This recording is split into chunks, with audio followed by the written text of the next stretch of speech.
Hello friends, I am Prince and welcome to Magnet Brains. तो हम basically class 10th में maths का अपना 4th चैप्टर क्वाड्रेटी के क्वेश्चन डिस्कस कर रहे थे सर, जहां पे हमारा लास्ट लेक्चर अगेन एक बहुत ज्यादा इंपॉर्टेंट और क्रूशियल लेक्चर था। क्यों इंपॉर्टेंट था सर? क्या क्या डिस्कस किया था हमने लास्ट लेक्चर में? तो लास्ट लेक्चर के अंदर हमने अपने वर्ड प्रॉब्लम्स में एक नई कैटेगरी पे डिस्कशन स्टार्ट कर दिया था सर। हमने टाइम, डिस्टेंस एंड स्पीड पे बेस्ड सवालों को सॉल्व करना स्टार्ट कर दिया था सर। तो मैं उम्मीद कर सकता हूं कि लास्ट लेक्चर में आपके साथ जितने सवाल मैंने डिस्कस किए थे उन सारे सवालों का कंसेप्ट आपको बहुत अच्छे से क्लियर है, कहीं पे भी किसी किस्म का डाउट नहीं है। इन केस कहीं पे कोई डाउट अराइज हो रहा हो सर, तो आप मेरे लास्ट लेक्चर को उस पॉइंट पे दोबारा से देखो, आपका डाउट अपने आप क्लियर हो जाएगा। अगर इसके बाद भी डाउट क्लियर नहीं होता है जरूर से मुझे कमेंट सेक्शन में बताना। अब मैंने आपको लास्ट लेक्चर में बहुत सारा होमवर्क भी दिया था, तो उम्मीद कर सकता हूं कि सारे स्टूडेंट्स ने होमवर्क को कंप्लीट किया होगा। देखो, हर लेक्चर में मैं होमवर्क पे बहुत ज्यादा स्ट्रेस देता हूं, बहुत ज्यादा इंफेसिस देता हूं, क्योंकि होमवर्क हमारे लेक्चर का एक बहुत इंपॉर्टेंट पार्ट है। अगर हर लेक्चर को रोज आप देखने के बाद उस लेक्चर का होमवर्क कंप्लीट कर लेते हो ना, तो आप मैथ्स में बहुत तेजी से ग्रो करोगे, आप कंसेप्ट्स में बहुत ज्यादा स्ट्रांग बन जाओगे। इसी वजह से होमवर्क हमारे लेक्चर का एक बहुत इंपॉर्टेंट पार्ट है और मैं बार बार इंफेसाइज करता हूं कि आप हर लेक्चर के होमवर्क को कंप्लीट किया करो। अब ये तो पूरी कहानी सर लास्ट लेक्चर की हो गई। इस लेक्चर में क्या करेंगे? तो इस लेक्चर के अंदर अपनी इसी टाइम, डिस्टेंस एंड स्पीड पे बेस्ड सवालों की कैटेगरी में रिमेनिंग सवालों को सॉल्व करते हैं, जिसके बाद फटाफट अपने नेक्स्ट कैटेगरी पे चले जाएंगे सर। तो बिना टाइम वेस्ट किए अपने इस लेक्चर को इस शानदार सवाल के साथ यहां पे स्टार्ट करते हैं। सबसे पहले अपने सवाल को पढ़ लेते हैं सर। क्या कह रहा है सवाल? तो सवाल यहां पे कह रहा है कि an express train takes 1 hour less than a passenger train to travel 132 kilometer between Mysore and Bangalore without taking into consideration the time they stop at intermediate stations. If the average speed of the express train is 11 kilometer per hour more than that of the passenger train, find the average speeds of the two trains. अब जैसे ही मैंने सवाल को पढ़ा sir, तो सबसे पहले तो मुझे यह क्लियर हो गया है कि ये मेरे टाइम, डिस्टेंस एंड स्पीड के कैटेगरी में सिंपल वाली वैरायटी है, जिसको सॉल्व करने के लिए मुझे मेनली अपने 3 बेसिक फॉर्मूले में से जरूरत के हिसाब से किसी एक का इस्तेमाल करना होता है सर। तो रैंडमली किसी एक फॉर्मूले को लिख लेते हैं, क्योंकि मुझे पता है सर कि हम कोई भी दूसरा फॉर्मूला उस एक फॉर्मूले की मदद से डिराइव कर सकते हैं। तो बिल्कुल रैंडमली मान लो मैंने एक फॉर्मूला लिख दिया, distance is equal to speed into time. अब एक और बात हम जानते हैं सर कि हम अपने वर्ड प्रॉब्लम को 95% वाले अप्रोच से भी सॉल्व कर सकते हैं, 5% वाले अप्रोच से भी सॉल्व कर सकते हैं सर। तो चॉइस हमारी होती है कि हम किस अप्रोच से सॉल्व करना चाहते हैं। तो जो मेथड मुझे ज्यादा आसान लगेगा, जो अप्रोच मुझे ज्यादा आसान लगेगा सर, उस अप्रोच से मैं एग्जाम में सॉल्व करूंगा। किसी भी अप्रोच से सॉल्व करूं, नंबर मुझे पूरे मिलने हैं। अब देखो यहां पे, तो यहां पे सवाल पे डिस्कशन स्टार्ट करने से पहले एक छोटे से डाउट को लेते हैं, जो हो सकता है बहुत सारे स्टूडेंट्स के दिमाग में आया होगा सर। देखो, आपने ऑब्जर्व किया होगा सर कि हमारे जो टाइम, डिस्टेंस एंड स्पीड में सवाल हैं, इस कैटेगरी के सवालों में आपको नॉर्मली स्पीड वर्ड का इस्तेमाल बड़ा कम दिखता है, आपको एवरेज स्पीड वर्ड का इस्तेमाल बहुत ज्यादा दिखता है सर। अब अगर मैं मैथमेटिकली बात करूं तो एवरेज स्पीड का मतलब क्या होता है सर? तो अगर मैं मैथमेटिकली बात करूं ना, तो एवरेज स्पीड होता है आपके जर्नी का total distance covered divided by total time taken. क्या होता है सर एवरेज स्पीड? आपके जर्नी का total distance covered divided by total time taken. तो आखिर सवाल में स्पीड वर्ड इतना कम क्यों दिखता है, एवरेज स्पीड वर्ड इतना ज्यादा क्यों दिखता है सर? और खासकर जो ट्रेन वाले सवाल होंगे, जो एरोप्लेन वाले सवाल होंगे, वहां तो आपको बहुत बार एवरेज स्पीड ही वर्ड दिखेगा, स्पीड वर्ड कम दिखेगा। अब क्या फंडा होता है जिस वजह से इस एवरेज स्पीड वर्ड का ज्यादा इस्तेमाल किया जाता है स्पीड वर्ड के मुकाबले? तो ध्यान से बात को समझना सर। अब मान लो मैं ट्रेन से ट्रैवल कर रहा हूं, ठीक है, मैं भोपाल से मान लो पटना जा रहा हूं। अब हमारी जो ट्रेन होगी सर, ऐसा तो बिल्कुल भी नहीं है कि वो एक कांस्टेंट स्पीड से भोपाल से पटना जाएगी। प्रैक्टिकली बात कर रहा हूं, प्रैक्टिकली अगर आप ट्रेन से ट्रैवल करोगे सर, तो ऐसा तो बिल्कुल नहीं है कि आपकी ट्रेन एक कांस्टेंट स्पीड से स्टार्ट होगी, उसी कांस्टेंट स्पीड से चलती रहेगी और पटना पे जाके रुक जाएगी। ऐसा तो बिल्कुल नहीं होगा सर। हमें बहुत अच्छे से पता है सर कि ट्रेन की जर्नी हो या कोई भी दूसरे टाइप की जर्नी हो, तो स्पीड का वेरिएशन रूट में आता ही आता है सर। ट्रेन धीमा स्टार्ट होगी, आगे जाके थोड़ा तेज होगी, जब कोई नेक्स्ट स्टेशन आने वाला होगा तो फिर से धीमी हो जाएगी, स्टेशन अगर रूट में होगा वहां रुक जाएगी, फिर ट्रेन स्टार्ट होगी, उसके बाद फिर धीरे धीरे तेज होगी, फिर धीमी होगी, तेज होगी, धीमी होगी, कहीं रुक जाएगी। तो कुल मिला के सर कोई भी प्रैक्टिकली अगर मैं जर्नी को ऑब्जर्व करूं तो हम कभी भी कांस्टेंट स्पीड से काम करते ही नहीं है सर। हमारे जर्नी में हमें स्पीड का वेरिएशन मिलेगा ही मिलेगा, गारंटेड। अब अगर स्पीड के वेरिएशन पे मैं हर बार बात करूंगा तो बड़ी दिक्कत हो जाएगी। क्यों दिक्कत हो जाएगी सर? क्योंकि याद करो, आपने फिजिक्स में अपने मोशन वाले चैप्टर में पढ़ा होगा एक्सेलरेशन और डी एक्सेलरेशन के बारे में। ये वर्ड आपने पढ़े होंगे बहुत अच्छे से। आपको पता है सर कि कभी भी हमारे वेलोसिटी का वेरिएशन आता है तो ये एक्सेलरेशन वर्ड और डी एक्सेलरेशन वर्ड अपना खेल करने आ जाता है। तो आपको समझ में आ रहा है सर कि अगर मैं प्रैक्टिकली हर बार सिचुएशन में स्पीड के वेरिएशन की बात करूंगा ना, तो बार बार हर पॉइंट पे मुझे एक्सेलरेशन या डी एक्सेलरेशन को यूज में लेना पड़ेगा। यानी कि एक सिंपल सा मैथ का सवाल एक प्रॉपर फिजिक्स के सवाल में चेंज हो जाएगा सर। तो इसी से बचने के लिए, इसी वेरिएशन से बचने के लिए हम एवरेज स्पीड का इस्तेमाल कर देते हैं। अब कहोगे सर कि एवरेज स्पीड ले लेने से फायदा क्या होता है, तो यहां पे फायदे को समझने की कोशिश करते हैं। तो ध्यान से सुनना सर। अब मान लो ये जो मेरे भोपाल से पटना की जर्नी थी, इसमें पूरे ट्रेन को मान लो लग रहे हैं कुछ 18 घंटे। कितने लग रहे हैं सर? 18 आवर्स लग रहे हैं। अब देखो एवरेज स्पीड सर इस पूरी जर्नी के लिए, एवरेज स्पीड इस पूरी जर्नी के लिए वो कांस्टेंट स्पीड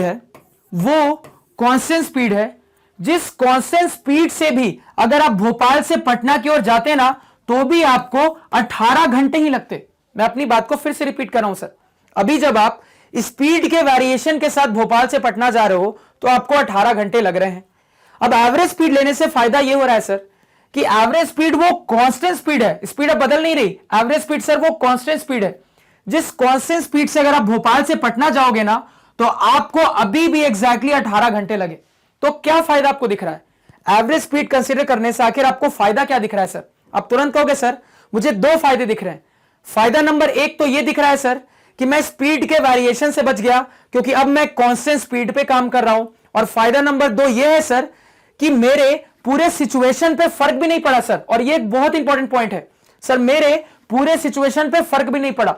तो सिचुएशन पे फर्क भी नहीं पड़ा, इसका क्या मतलब है सर? मतलब यह है कि जब स्पीड के वेरिएशन से अपनी जर्नी कवर कर रहे थे तब भी 18 घंटे लग रहे थे, और जब हम इन सारी स्पीड्स का एवरेज निकाल लेंगे तो जब उस कांस्टेंट एवरेज स्पीड से भी ट्रैवल करेंगे ना तो भी मुझे 18 घंटे ही लगने हैं। यानी कि पूरी एनालिसिस पे फर्क भी नहीं पड़ा और हम एक बड़ी कॉम्प्लिकेटेड सी सिचुएशन से भी बच गए क्योंकि अब ये जिस स्पीड पे हम काम कर रहे हैं ये कांस्टेंट स्पीड है।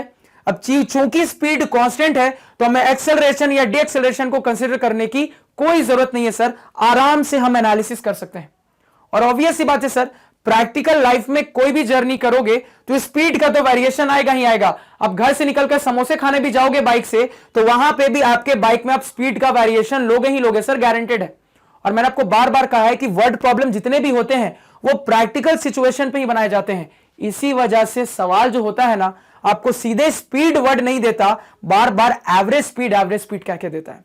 अब आपको ये जो डाउट होगा ना, बहुत अच्छा डाउट क्लियर हो गया होगा। अब देखो यहां पे, अब इसके बाद हम क्या करते हैं सर, एक और छोटी सी चीज पे बात करते हैं, तो ध्यान से सुनना।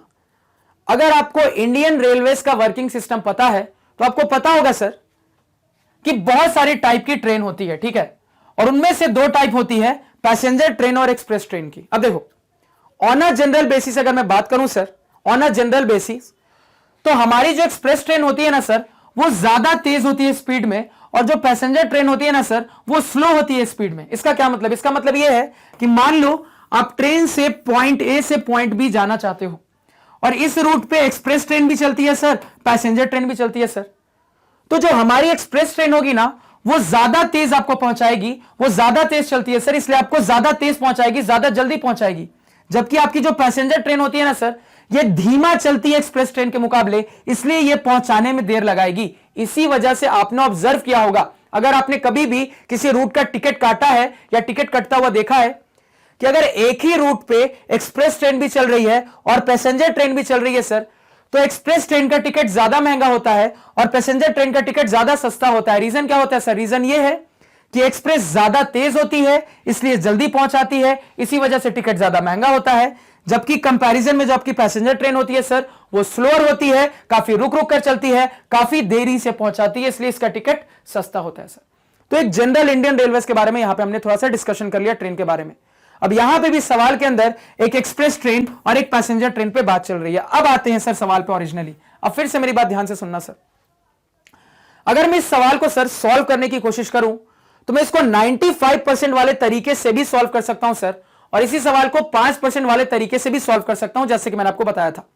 सबसे पहले 95% वाली सोच लगा के सॉल्व करते हैं सर। अब देखो, अगर मैं यहां पे 95% वाली सोच का कंसेप्ट लगाऊं तो कंसेप्ट ये कहता है सर कि सवाल हमेशा आखिरी की तरफ या तो डायरेक्टली या तो इनडायरेक्टली आपसे दो चीजें पूछेगा, और उन्हीं दो चीजों को आप अपना वेरिएबल एक्स और वाई अज्यूम करके आगे बात करते हो। यही होता है सर।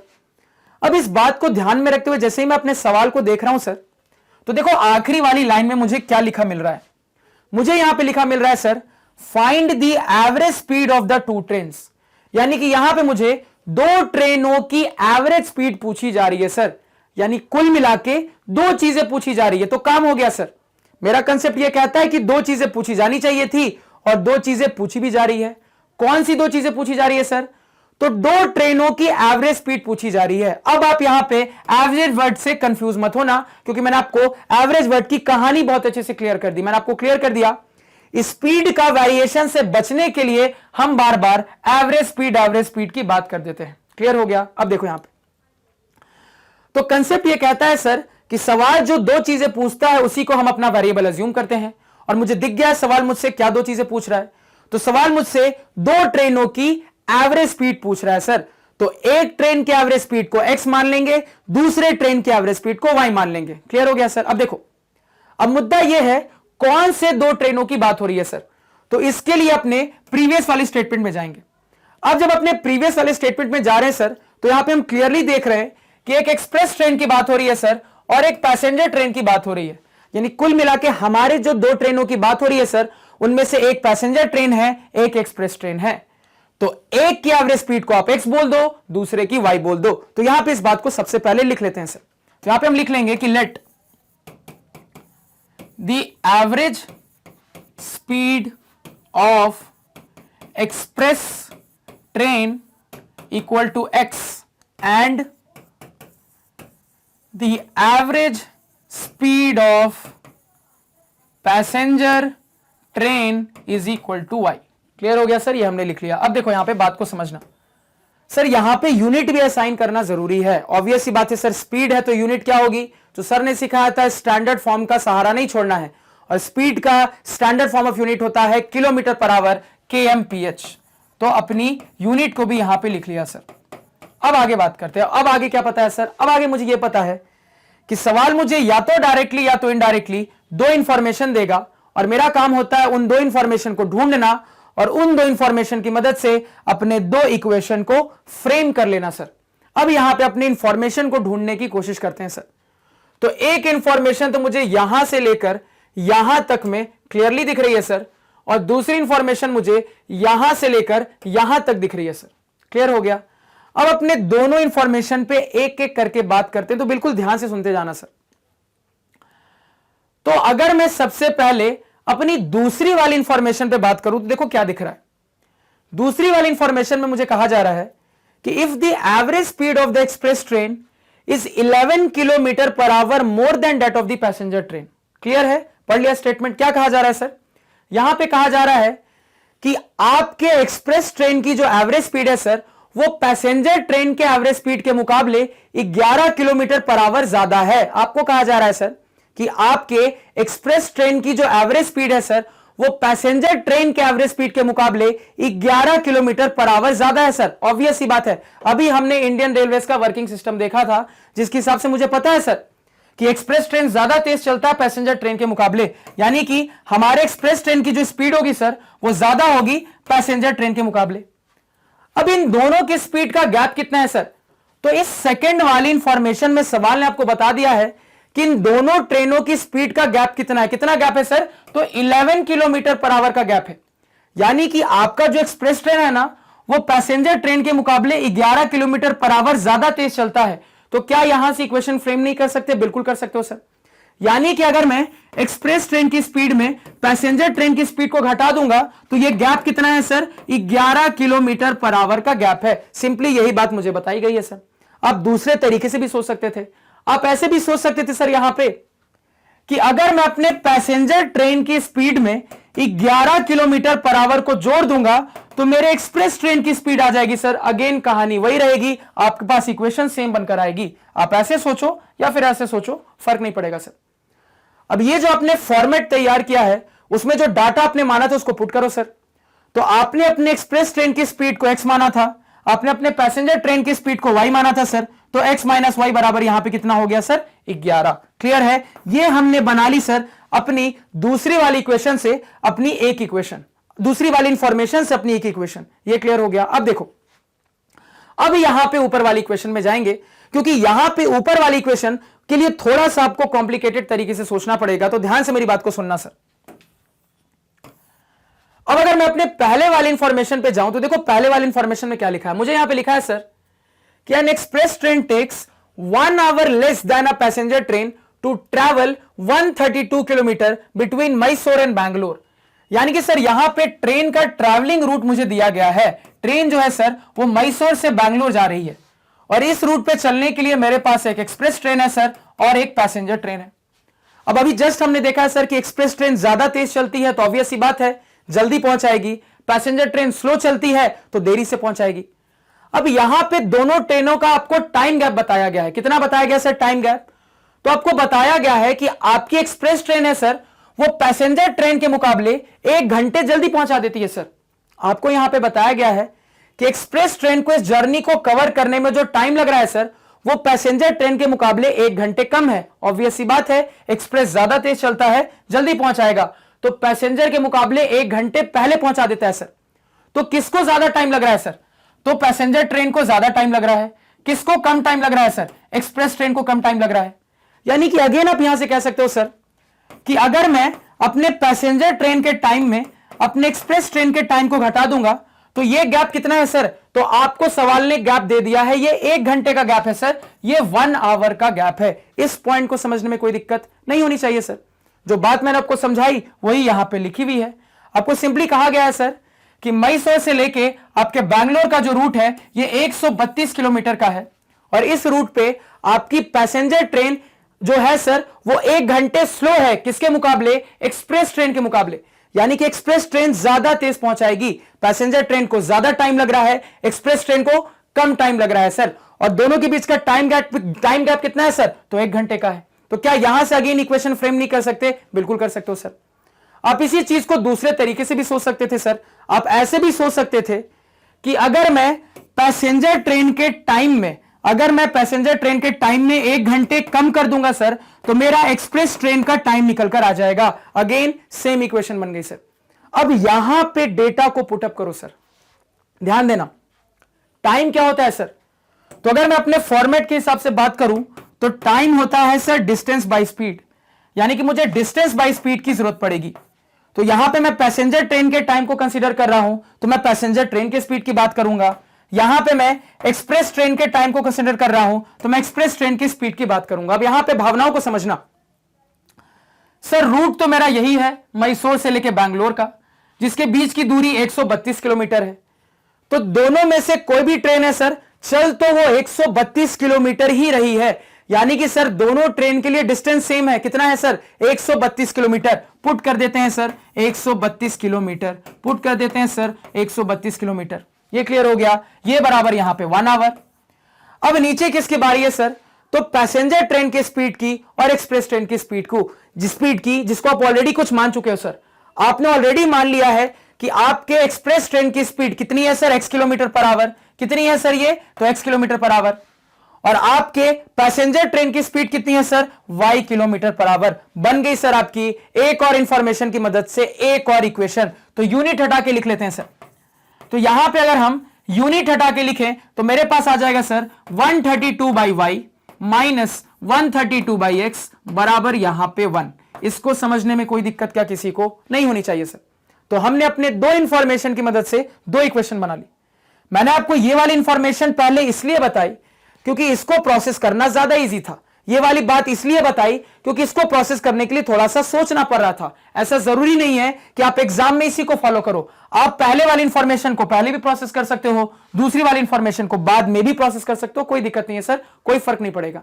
अब यहां पे अब मेरे पास इक्वेशन आ चुकी है, क्या बचा है सर, दोनों को सॉल्व करना बचा है सर। क्या रूल सिखाया है, तो दिख रहा है सर एक लीनियर आ रहा है, दूसरा वाला नॉन लीनियर आ रहा है। तो सर ने सिखाया था कि लीनियर वाली इक्वेशन की मदद से एक वेरिएबल की वैल्यू दूसरे के टर्म्स में निकालो, उसको अपने नॉन लीनियर वाली इक्वेशन में पुट करो, सॉल्व करो, आपका रिजल्ट आपके सामने होगा सर। तो सबसे पहले अपने दोनों इक्वेशन को साइड में लिख लेते हैं सर। तो यहां पे हमारी एक इक्वेशन है x माइनस वाई बराबर 11 और दूसरी इक्वेशन है sir 132 by y minus 132 by x बराबर यहां पे 1। क्लियर है सर। अब इसको रब कर देते हैं यहां पे। तो सर यहां से हम क्या करते हैं, अपने x की वैल्यू y के टर्म्स में लिख लेते हैं, कोई दिक्कत नहीं है, लिख सकते हैं सर। तो अगर हम अपने x की वैल्यू y के टर्म्स में लिख ले तो क्या हो जाएगा सर, मेरे पास आ जाएगा x बराबर 11 प्लस वाई। अब इस x की वैल्यू को अपने नीचे वाली इक्वेशन में सब्स्टिट्यूट कर देते हैं सर x की जगह पे। तो मेरे पास आ जाएगा 132 बाई वाई, उसके बाद sir minus 132 by x, x के बदले क्या रख देंगे सर 11 प्लस वाई रख देंगे और यहां पे बराबर 1 निकल के आ गया सर। अब देखो यहां पे 132 दोनों में कॉमन है, कॉमन निकाल लेंगे सर, कैलकुलेशन आसान हो जाएगी। मेरे पास बचेगा 1 बाई वाई माइनस यहां पे 1 divided by 11 plus y, bracket close. यहां पे कितना आ गया सर 1 आ गया।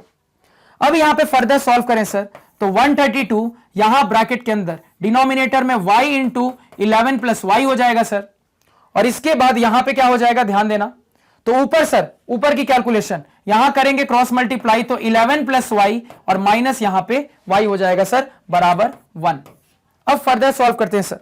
तो मेरे पास आ गया यहां पे 132, यहां पे ब्रैकेट के अंदर डिनोमिनेटर में क्या हो जाएगा sir y into 11 plus y, multiply करो तो ये बन जाएगा सर 11y प्लस यहां पे y स्क्वायर। ऊपर में देखो क्या हो जाएगा ध्यान देना, ब्रैकेट खोलेंगे sir 11 plus y minus y, y से वाई गया, मेरे पास सिंपली 11 बचा है, बराबर इस तरफ कितना है सर 1। अब कर दो क्रॉस मल्टीप्लाई।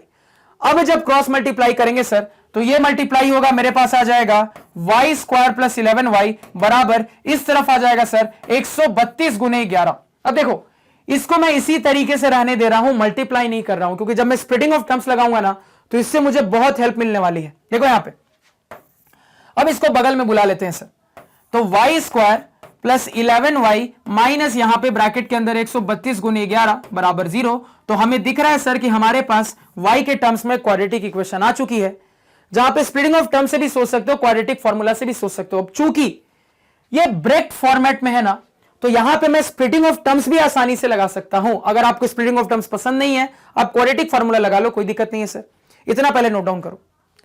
अब अगर मैं यहां पे स्प्लिटिंग ऑफ टर्म्स लगाऊंगा तो क्या कहानी दिख रही है सर, तो 132 गुने 11, यानी हमारे एक्सट्रीम टर्म्स के कोफिशिएंट का प्रोडक्ट कितना है सर 132 गुने 11। अब देखो 11 को तो फर्दर फैक्टराइज कर नहीं सकते, 132 को जरूर करके देख सकते हैं सर।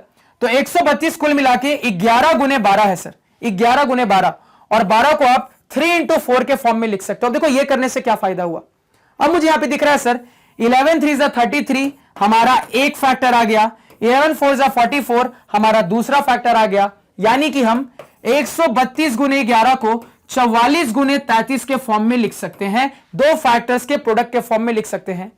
और ये दो फैक्टर ऐसे फैक्टर है कि अगर मैं इसको प्लस और माइनस साइन के साथ कंबाइन करूं सर तो मेरा मिडिल टर्म 11 भी निकल कर आ जाएगा। अप्लाई कर दो सर यहां पे कंसेप्ट को, तो यहां पे अप्लाई कर देंगे तो मैं लिख सकता हूं सर वाई स्क्वायर प्लस यहां पे 44y माइनस यहां पे 33y माइनस यहां पे 132 इंटू 11 बराबर 0।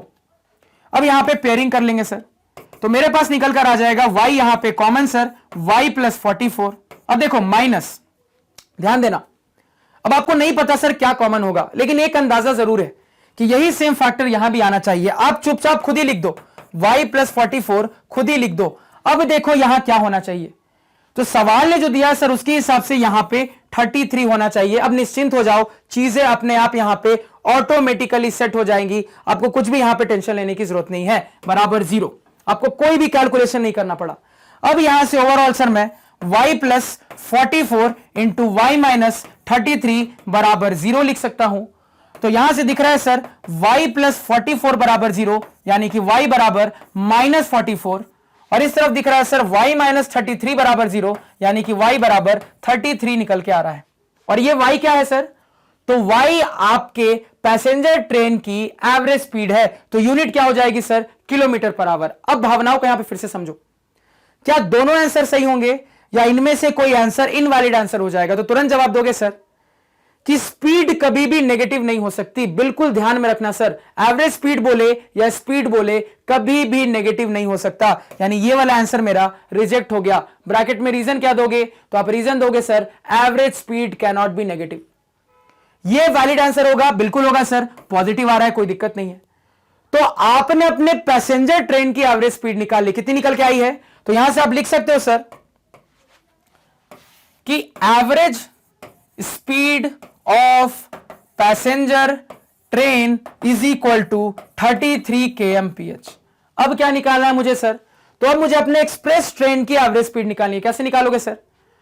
तो अपनी इस वाली इक्वेशन में y की वैल्यू को आराम से पुट कर दो सर, आपके एक्सप्रेस ट्रेन की एवरेज स्पीड आ जाएगी। तो आपका y कितना आया है सर? 33 आया है। तो y के बदले 33 डालोगे तो 33 प्लस 11 कितना हो जाएगा? 44। तो x की वैल्यू 44 kmph निकल कर आ गई। और x क्या था सर? x आपके एक्सप्रेस ट्रेन की एवरेज स्पीड थी। तो आपने अपने एक्सप्रेस ट्रेन की भी एवरेज स्पीड निकाल ली। Average speed of express train बराबर 44 kmph। सर हमारा आंसर हमारे सामने है, नोट डाउन करो सर। तो ये आपका क्या हो गया? 95% वाला अप्रोच। अब इसी सवाल पे मैं चाहूं सर तो 5% के हिसाब से भी सोच के चल सकता हूं। तो अब 5% वाले अप्रोच को डिस्कस करेंगे। तो फिर से हर बात को यहां पे ध्यान से सुनना सर। अब अपने सवाल पे 5% वाले अप्रोच के हिसाब से बात करते हैं सर। तो 5% वाले अप्रोच की क्या कहानी जानते हैं सर? तो कहानी ये कहती है कि 5% वाले अप्रोच के अंदर भी जो मुझे सवाल दिया जाएगा वहां पे या तो डायरेक्टली या तो इनडायरेक्टली दो इंफॉर्मेशन प्रोवाइड किए जाएंगे। अब इन दो इंफॉर्मेशन में से एक इंफॉर्मेशन मुझे क्वाड्रेटिक इक्वेशन तक ले जाएगा और इस क्वाड्रेटिक इक्वेशन के अंदर जिन टर्म्स का इस्तेमाल किया गया है उन टर्म्स की वैल्यू बताने में मुझे दूसरी वाली इंफॉर्मेशन मदद करेगा। अब इस कंसेप्ट को ध्यान में रखते हुए जैसे ही मैं अपने सवाल को देख रहा हूं तो मैं बड़ी आसानी से अपने दोनों इंफॉर्मेशन को स्पॉट कर पा रहा हूं। सर हाईलाइट करो दोनों इंफॉर्मेशन। तो मुझे दिख रहा है सर यहां से लेकर यहां तक हमारी एक इंफॉर्मेशन है और यहां से लेकर यहां तक हमारी दूसरी इंफॉर्मेशन है। सर इंफॉर्मेशन हाईलाइट कर दिया। अब जब मैं 5% के अप्रोच से अपने सवाल को सॉल्व करने की कोशिश करूंगा तो 5% वाले अप्रोच के अंदर भी मैं इस सवाल को दो नए मेथड से सॉल्व कर सकता हूं सर, और यहां पे अपने दोनों मेथड को डिस्कस करेंगे। जब अपने 5% वाले अप्रोच के अंदर अपना पहला मेथड लगाऊंगा तो उस पहले मेथड के अंदर मैं पहले वाले इंफॉर्मेशन से अपना क्वाड्रेटिक इक्वेशन फ्रेम करूंगा, और यहीं पे जब मैं 5% वाले अप्रोच के अंदर अपना दूसरा मेथड लगाऊंगा तो दूसरे मेथड में मैं अपनी दूसरी वाली इंफॉर्मेशन की मदद से आपको क्वाड्रेटिक इक्वेशन फ्रेम करके दिखाऊंगा। सर तो फटाफट यहां पे सॉल्व करना स्टार्ट करते हैं सबसे पहले मेथड के साथ। तो पहला मेथड में जैसे कि मैंने आपको कहा सर कि पहले वाले इंफॉर्मेशन की मदद से हम अपना क्वाड्रेटिक इक्वेशन फ्रेम करेंगे। अब क्या कहा गया है सर पहले इंफॉर्मेशन में? तो मुझे यहां पे कहा गया है कि an express train takes 1 hour less than a passenger train to travel 132 kilometre between Mysore and Bangalore blah blah blah. अब देखो कुल मिला के फर्स्ट वाली इंफॉर्मेशन में मुझे कहा गया है सर कि एक ट्रेन की जर्नी हो रही है मैसूर और बैंगलोर के बीच में, जिनके रूट की जो दूरी है सर वो 132 किलोमीटर की है, और इस रूट पे दो ट्रेनें चल रही है सर, एक एक्सप्रेस ट्रेन और एक पैसेंजर ट्रेन। और जैसा कि हमने शुरुआत में देख लिया था सर एक्सप्रेस ट्रेन ज्यादा तेज होती है और पैसेंजर ट्रेन कंपैरेटिवली स्लोअर होती है। तो चूंकि एक्सप्रेस ट्रेन ज्यादा तेज है सर तो डेस्टिनेशन तक ज्यादा जल्दी पहुंचा देगी, पैसेंजर ट्रेन स्लोअर है सर तो डेस्टिनेशन पे ज्यादा टाइम में पहुंचाएगी। और सवाल ने दोनों ट्रेनें का जो टाइम गैप है सर वो टाइम गैप आपको यहां पे बता दिया है। कितना बताया सर? तो 1 घंटे का टाइम गैप है। यानी कि यहां पे आपको बताया गया है सर कि पैसेंजर ट्रेन के मुकाबले आपकी एक्सप्रेस ट्रेन आपको डेस्टिनेशन तक 1 घंटे पहले पहुंचा रही है। सर आपको बताया गया है कि आपकी जो एक्सप्रेस ट्रेन है वो पैसेंजर ट्रेन के मुकाबले आपको डेस्टिनेशन तक 1 घंटे पहले पहुंचा दे रही है। तो अगर मैं अपने एक्सप्रेस ट्रेन वाले टाइम को मान लो टी लिख देता हूं और अपने पैसेंजर वाले ट्रेन के टाइम को मान लो टीपी लिख देता हूं, तो ज्यादा टाइम कौन ले रहा है सर? पैसेंजर ट्रेन ज्यादा टाइम ले रहा है, यानी कि ये ज्यादा बड़ा है। सर कम टाइम कौन ले रहा है? तो एक्सप्रेस ट्रेन कम टाइम ले रहा है, यानी कि कंपैरेटिवली ये छोटा है। और आपको दोनों टाइम के बीच का गैप पता है। कितना पता है सर? 1 घंटे का गैप है। तो यहां पे मैं लिख सकता हूं सर कि अगर मैं अपने पैसेंजर ट्रेन के टाइम में एक्सप्रेस ट्रेन के टाइम को घटा दूंगा तो यही गैप मेरा 1 घंटे के बराबर है। सर अब फंडे को समझना, आपको टाइम में काम करना है। और टाइम क्या होता है सर? टाइम होता है डिस्टेंस बाय स्पीड। क्लियर है सर? अब देखो सर, हमारी जर्नी के लिए एक पैसेंजर ट्रेन हो या फिर एक्सप्रेस ट्रेन हो, दोनों को डिस्टेंस तो 132 किलोमीटर ही ट्रैवल करना है, तो डिस्टेंस तो दोनों के लिए सेम है सर। यानी कि जब हम यहां पे डिस्टेंस बाय स्पीड की बात करेंगे, जब हम यहां पे डिस्टेंस बाय स्पीड की बात करेंगे सर, तो दोनों के लिए डिस्टेंस तो वही है, 132 किलोमीटर ही है सर, इसमें कोई दिक्कत नहीं है। अब देखो, स्पीड दोनों ट्रेनों की अलग है सर, स्पीड मेरे दोनों ट्रेनों की अलग है। कितनी कितनी है सर? अब देखो, अब यही जो इंफॉर्मेशन है इसको फिल करने में हमारी दूसरी वाली इंफॉर्मेशन मदद करेगा।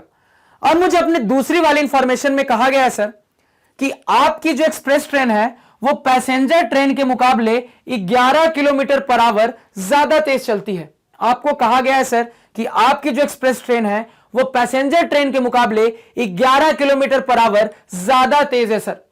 तो अगर ऐसा है तो देखो किस तरीके से मैं अपने यहां पे अननोन को पुट कर सकता हूं। तो sir, express train passenger train के स्पीड के मुकाबले 11 किलोमीटर पर आवर ज्यादा तेज है। तो अगर मैं अपने पैसेंजर ट्रेन के स्पीड को x किलोमीटर पर आवर कह देता हूं सर, तो एक्सप्रेस ट्रेन इससे 11 किलोमीटर पर आवर ज्यादा तेज है। यानी हमारे एक्सप्रेस ट्रेन की स्पीड कितनी हो जाएगी sir? x + 11 kilometre per our. बना दी सर इक्वेशन, इसको सॉल्व कर लोगे, आपके पास क्वाड्रेटिक इक्वेशन आ जाएगी और अल्टीमेटली आपका रिजल्ट निकल कर आ जाएगा। तो अगर मैं यूनिट हटा दूं सर, तो मेरे पास मेरी इक्वेशन बनके तैयार हो रही है 132/x minus 132 divided by x + 11 बराबर यहां पे 1। ये हमारी इक्वेशन हमारे सामने तैयार होगी, जिसको सिंपली सॉल्व करोगे तो दिख रहा है सर क्वाड्रेटिक तक पहुंच जाओगे। क्वाड्रेटिक को सॉल्व करने के बाद आपका x निकल जाएगा, और एक बार x निकल गया तो दोनों ट्रेनों की स्पीड भी निकल जाएगी। क्यों सर? क्योंकि आपने अपने पैसेंजर ट्रेन वाली स्पीड को x माना है, आपने अपने पैसेंजर ट्रेन वाली स्पीड को x माना है सर, और आपके एक्सप्रेस ट्रेन की स्पीड उस हिसाब से कितनी हो जाएगी सर? x + 11। तो ये मेरे एक्सप्रेस ट्रेन की स्पीड है सर। क्लियर हो गया? तो अगेन यहां पे आपका होमवर्क रहेगा कि इसको सॉल्व करके देखना कि आंसर मैच हो रहा है कि नहीं, क्योंकि सर अगर प्रोसेस सही है तो आंसर मैच होना चाहिए, तो सबसे ये सॉल्व होना चाहिए। अब अपने मेथड नंबर 2 पे आते हैं, तो फिर से ध्यान से सुनना सर। अब जब यहां पे मेथड नंबर 2 की बात करेंगे सर, तो मेथड नंबर 2 में जैसा कि मैंने आपको कहा था कि इसी 5% वाले अप्रोच में अब अपने सेकंड इंफॉर्मेशन की मदद से अपने क्वाड्रेटिक इक्वेशन को फ्रेम करेंगे। अब देखो, सेकंड इंफॉर्मेशन में मेनली क्या कहा गया है? मुझे मेनली कहा गया है कि दोनों ट्रेनों के एवरेज स्पीड का जो गैप है वो 11 किलोमीटर पर आवर का है। यही तो कहा गया है सर। मुझे क्या कहा गया है कि आपकी एक्सप्रेस ट्रेन जो है वो पैसेंजर ट्रेन के मुकाबले 11 किलोमीटर पर आवर ज्यादा तेज है। यानी कि दोनों के स्पीड का गैप कितना है? 11 किलोमीटर पर आवर का है सर। तेज ज्यादा कौन है? एक्सप्रेस ट्रेन ज्यादा तेज है सर। धीमा कौन है? तो पैसेंजर ट्रेन धीमा है सर। और दोनों के स्पीड का गैप कितना है? 11 किलोमीटर पर आवर का है। यानी कि सर अगर मैं एक्सप्रेस ट्रेन की स्पीड में अपने पैसेंजर ट्रेन की स्पीड को घटा दूंगा तो यही गैप 11 kmph का है। इसमें किसी को कोई दिक्कत क्या नहीं होनी चाहिए। अब अगेन फिर से दिमाग लगाओ सर। अब हमारे जो 3 बेसिक फॉर्मूले होते हैं उनमें से कौन सा यहां पे यूज करूं सर? तो स्पीड होता है सर डिस्टेंस बाय टाइम। क्या होता है? Distance by time. अब अगेन इसके लिए अगर मैं डिस्टेंस बाय टाइम करूंगा सर, तो डिस्टेंस डिवाइडेड बाय टी लिख देता हूं। यानी एक्सप्रेस ट्रेन के लगने वाले टाइम को मैं टी से रिप्रेजेंट कर देता हूं, और इसी तरीके से यहां पे पैसेंजर ट्रेन के लगने वाले टाइम को मैं टीपी से रिप्रेजेंट कर देता हूं। क्लियर हो गया? ये किसके बराबर है सर? 11 kmph। अब देखो यहां पे सर, अगेन यहां पे मुझे दिख रहा है कि मेरी जर्नी में जो डिस्टेंस है वो दोनों ट्रेन के लिए सेम है सर। दोनों के लिए डिस्टेंस कितना है? 132 किलोमीटर। तो 132 किलोमीटर दोनों के लिए डिस्टेंस है सर। अब दोनों के लिए टाइम अलग अलग है सर, ये मुझे बहुत अच्छे से पता है। और मुझे यह भी पता है सर कि पैसेंजर ट्रेन को ज्यादा टाइम लगेगा, एक्सप्रेस ट्रेन को कम टाइम लगेगा। अब एग्जैक्टली इनकी वैल्यू पुटअप करने के लिए मुझे अपने पहले वाले इंफॉर्मेशन का इस्तेमाल करना पड़ेगा। और पहले वाले इंफॉर्मेशन में मुझे बता दिया गया है सर, क्या बताया गया है कि आपका जो एक्सप्रेस ट्रेन है वो पैसेंजर ट्रेन के मुकाबले 1 घंटे पहले पहुंचा देता है सर। आपका जो एक्सप्रेस ट्रेन है वो पैसेंजर ट्रेन के मुकाबले 1 घंटे तेजी से आपको डेस्टिनेशन तक पहुंचा देता है सर। तो यहां से कैसे इंफॉर्मेशन पुट करूंगा, ध्यान देना। तो अगर मान लो मैं अपने पैसेंजर ट्रेन के द्वारा लगने वाले टाइम को x मान लेता हूं, तो एक्सप्रेस ट्रेन को 1 घंटे कम लगेंगे। यानी कि सर ये आपका बन जाएगा x-1। आप ऐसा कर सकते हो या फिर आप ऐसा भी कर सकते हो। कैसे? ध्यान से सुनना। अगर मैं अपने एक्सप्रेस ट्रेन वाले टाइम को x कह देता हूं, तो पैसेंजर ट्रेन को 1 घंटे ज्यादा लग रहे हैं, तो मैं इसको x+1 कह दूंगा। आप दोनों में से किसी तरीके से बनाकर देखना, आपका आंसर देखना सेम निकल कर आएगा। तो अगेन आपका होमवर्क रहेगा कि अगर मैं यहां से यूनिट हटा दूं तो 132/x minus 132 divided by x+1 बराबर 11। यहां से सॉल्व करके देखना कि आपका x क्या निकल कर आता है, या फिर सर 132 यहां पे माइनस, यहां पे अगेन 132 डिवाइडेड बाई इतना बराबर 11। और अगर मैं x-1 के फॉर्म में लूंगा तो कैसा लूंगा सर, तो मैं अपने पैसेंजर ट्रेन के टाइम को x क्या देता हूं, तो मेरा एक्सप्रेस ट्रेन का टाइम x-1 हो जाएगा सर। तो आप इसको भी सॉल्व करके देखना, अगेन आपका x वही निकल कर आएगा। तो यहां आपका होमवर्क है सर कि आप दोनों को सॉल्व करके चेक करके देखना कि x क्या निकल कर आ रहा है।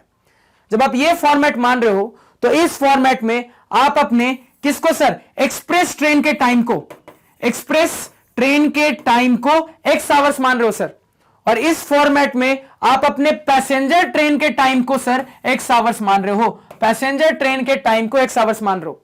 तो दोनों में यही फर्क होगा सर कि यहां जो आपका x निकल कर आएगा यह आपके एक्सप्रेस ट्रेन के द्वारा लगने वाला टाइम होगा, जबकि वहां पे जो आपका टाइम निकल कर आएगा वो आपके पैसेंजर ट्रेन के द्वारा लगने वाला टाइम होगा। इसलिए मैं बार बार कहता हूं, एक सवाल पे अनगिनत तरीके से सोच के सॉल्व कर सकते हो, बस बुक के एक अप्रोच, एक घिसे पीटे अप्रोच पे मत जाना, बिल्कुल अपना दिमाग खुला रखना, हर एक तरीका, हर एक फॉर्मूला खुद ही सोच सकते हो। तो अच्छे से चीजों को नोट डाउन करना, क्योंकि एक ही अच्छे सवाल को, देखो एग्जाम पॉइंट ऑफ व्यू से एक इंपॉर्टेंट सवाल, एक अच्छा सवाल है, एक अच्छे सवाल को हमने कई सारे तरीके से यहां पे सॉल्व करके देखा। तो अब मैं उम्मीद कर सकता हूं कि यह सवाल आपको अच्छे से समझ में आया होगा। अब आपको जो भी मेथड आसान लगे आप उससे सवाल को सॉल्व कर लेना, कोई दिक्कत नहीं है सर। अब आते हैं नेक्स्ट सवाल पे। अब ये रहा सर हमारा नेक्स्ट सवाल। तो सबसे पहले अपने सवाल को पढ़ लेते हैं। सवाल यहां पे मुझे कह रहा है sir, can aeroplane left 50 minutes later then its schedule time and in order to reach the destination 1250 kilometres away in time it had to increase its speed by 250 km per hour from its usual speed. Find its usual speed.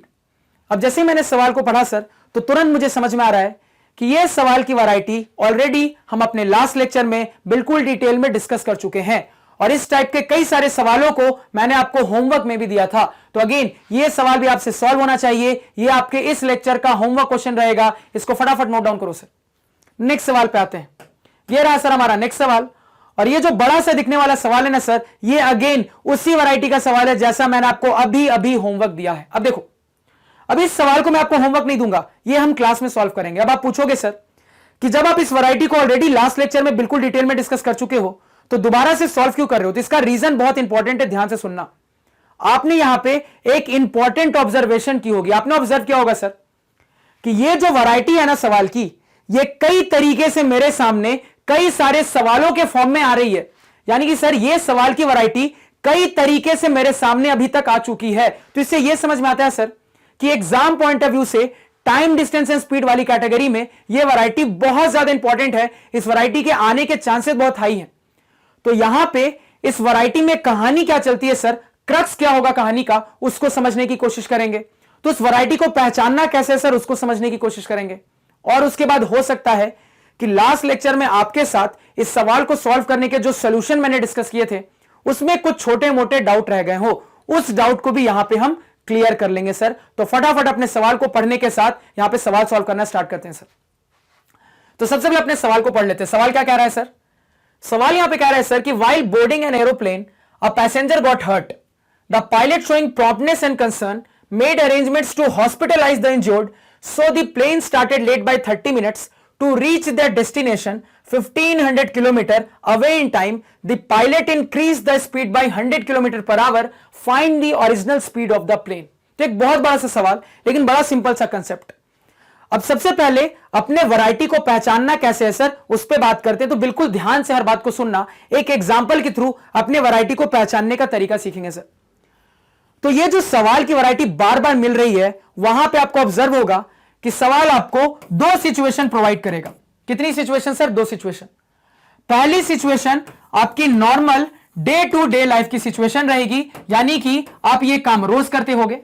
और दूसरी situation में वो क्या करेगा, इसी normal day to day life की situation में थोड़े से कॉम्प्लिकेशंस लाएगा और एक कॉम्प्लिकेटेड सिचुएशन बना के दे देगा और उस पर आपको सवाल पूछ देगा सर।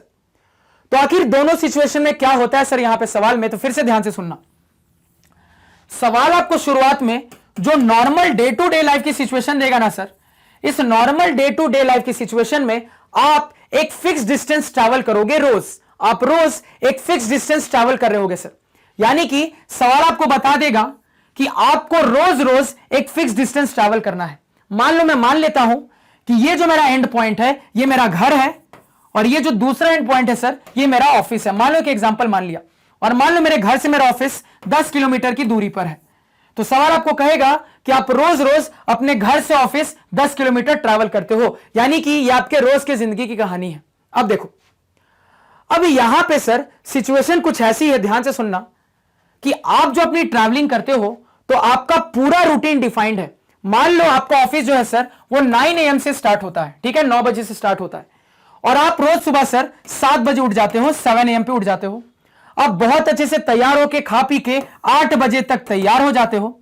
अब सवाल आपको कहेगा कि इस नॉर्मल सिचुएशन के अंदर जब आप काम करते हो सर, तो उसके हिसाब से आप रोज 8 बजे एक कांस्टेंट स्पीड से अपनी गाड़ी चलाते हुए अपने ऑफिस तक जाते हो, यानी कि आप एक फिक्स डिस्टेंस को एक कांस्टेंट स्पीड के साथ ट्रैवल कर रहे हो। तो ऑब्वियस सी बात है सर, अगर इस फिक्स डिस्टेंस को रोज रोज आप एक कांस्टेंट स्पीड के साथ ही ट्रैवल करोगे तो रोज आपको टाइम उतना ही लगना है सर, रोज आपको एक फिक्स टाइम ही लगना है सर, ये टाइम तो बदलने वाला है नहीं, क्योंकि रोज आप इस फिक्स डिस्टेंस को एक कांस्टेंट स्पीड के साथ ट्रैवल करते हो। अब देखो, अब मान लो इस तरीके से जब आप ट्रैवल करते हो सर, तो आप रोज घर से 8 बजे निकलते हो, तो जब इस कांस्टेंट स्पीड के साथ आप गाड़ी चला के ऑफिस जाते हो सर, तो आप 1 घंटे में अपने ऑफिस पहुंच जाते हो, यानी कि ये आपका फिक्स टाइम है। अब आगे, अब सवाल इसी सिचुएशन को कॉम्प्लिकेटेड बनाएगा। कैसे कॉम्प्लिकेटेड बनाएगा, तो ध्यान से सुनना। मान लो हो सकता है अब कॉम्प्लिकेटेड केस में आपके सामने ऐसी सिचुएशन बन जाए कि आपके इस रोजमर्रा की जिंदगी में थोड़ी कॉम्प्लिकेशन आ गई। कैसे आ गई,